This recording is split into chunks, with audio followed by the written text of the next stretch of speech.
welcome to the Fandom Zone. And today, as a special review, I got a pre-screen to Hobbs Shaw. Unfortunately, I was not allowed to release it because of your mortal rules about copyrights, and I hated. I wanted to blow up the world, but alas, we are here. And we are talking about Hobbs Shaw, spoiler-free. So, here is the overview, and then my pros, my cons, and overall, what I think. Today is special because I'm going to give this one a grade, which I don't normally do. Either I do Zod approves or Zod disapproves, but I want you guys to be in the know.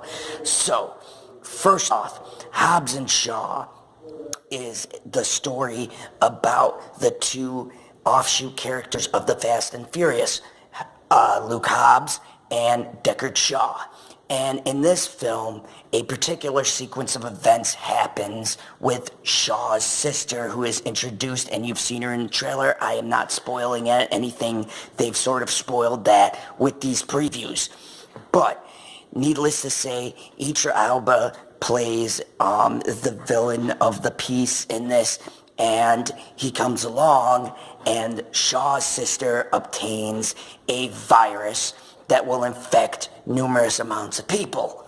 And so Idris Elba wants the virus, and she goes to the only person who could help her in this situation because she plays by the rules, quote unquote. She works the legal angle, and she goes to her older brother, Deckard Shaw.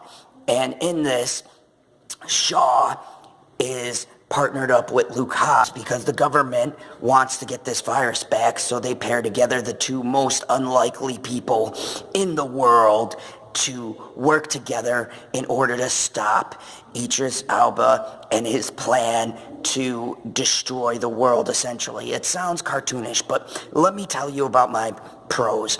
I love the fact that this harkens back to a lot of things. If you are a fan of Lethal Weapon or any of those buddy cop films, you get that vibe from the trailer, and it's very much in this movie. The chemistry between The Rock, Dwayne Johnson, and between Jason Statham is that of a Mel Gibson and Danny Glover.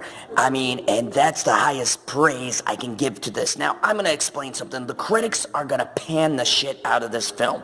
They're going to pan it because of the fact that they don't want to bring back the good old days of 90s nostalgia, the buddy cop feel, the misogyny that the movies had, the machismo. They want that to die. In this film, it's very much alive. Shaw's sister is a great set piece, but also things happen to which you like her character. She's incorporated in the ensemble. Now, there is a couple of surprise people who do make a return that you will recognize in this franchise. It has a lot of callbacks that don't make it too disconnected from the Fast and Furious, to where they can even show some of these in the new upcoming Fast and Furious. And as a matter of fact, there is something teased about the new Fast and Furious. I don't know why, but I have a feeling that events will play out from this movie in that movie. Idris Elba's acting is amazing and stellar. He does have a cartoon villain vibe, but for all the right reasons. And over-the-top, melodramatic, but he pulls it off. Idris Elba is a man who can act any role masterfully, and this is no exception to that rule. He does a great job in this film. The stunts are amazing, and the chase scenes, the fight sequences are just great. They're what you'd expect in this film. Now, the cons, and they're very few. My cons with the film are that some of the things go way out of the bounds of what you could pull off. If you're a Fast and Furious fan, then you're going to know the tropes. It has the same exact tropes of Fast and Furious. You enjoy it, but you go, man, this could never happen in real life. And I think some of the outlandish things take you back. There's a scene in particular where The Rock goes back to his island, and it's actually, he's Samoan, and it actually goes to its roots, and they go and explain the culture. I thought it was a bit of a detour. However, it lends to one of the most creative battle scenes that I've seen in a movie. It's teased in the trailer, but it's really explained more in this film. So overall, what do I think? If you were not a fan of Fast and Furious and you go into Hobbs and Shaw, it will not convert you. It is still more of that. Now, does this lead way to more Hobbs and Shaw spinoff? If it does as well as I'm hoping it'll do in the box office, then yes. I think that Hobbs and Shaw are like the new Mel Gibson and Danny Glover of our age.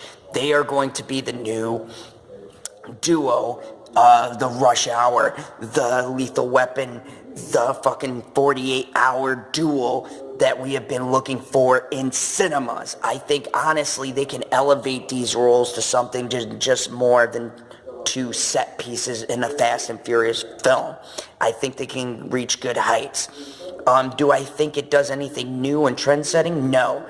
But I think it does, through the performances, lead to more depth within the world of the Fast and Furious, where Fast and Furious has become very one-dimensional. This film has multi-dimensions. So, in the end, what do I rate this? I would give this a solid 7.5, 7.6 rating.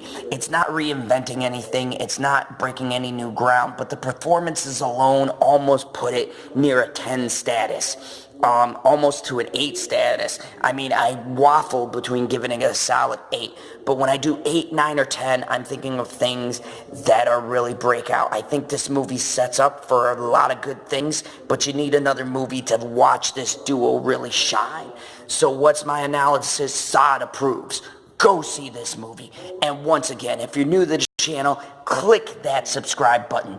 If you like my content, hit that like button. And as always, remember the rule here on the channel. In the fandom zone, kneel before Zod. If you're new to the channel, hit that subscribe button. And if you like the content, hit that like button. And as always, welcome to the fandom zone.